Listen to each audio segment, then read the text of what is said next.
12 Russian intelligence officers will be expelled from their embassy in Washington, D.C. Let's go to D.C. now, and joining us is Annalise Nielsen, live from a ceremony at the Ukraine Holocaust Memorial in D.C. Annalise, what's happening where you are?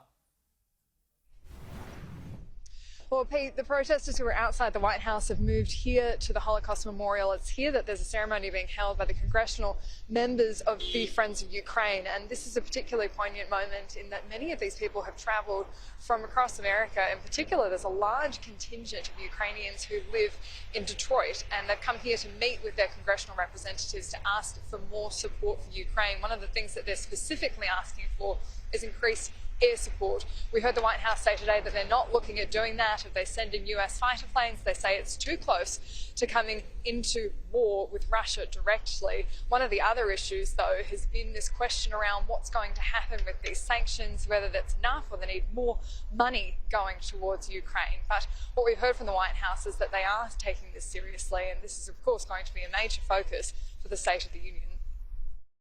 The president has been very clear that he is not intending to send U.S. troops to fight a war with Russia. And I think what's important to note here is that is essentially what this would be a step toward, because a no-fly zone would require implementation. It would require deploying U.S. military to enforce, which would be a direct conflict, potentially a direct conflict, and potentially a war with Russia, which is something we are not planning to be a part of.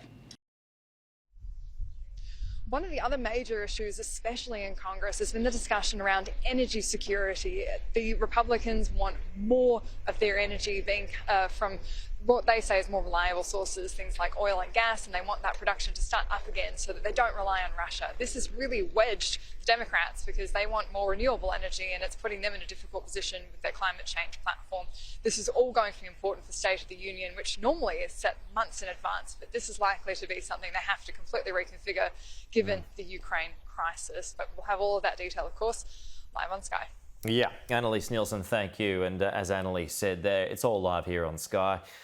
There will be a special preview of the speech here on First Edition tomorrow, and then the full address will be up at 1 p.m. Eastern Daylight Time.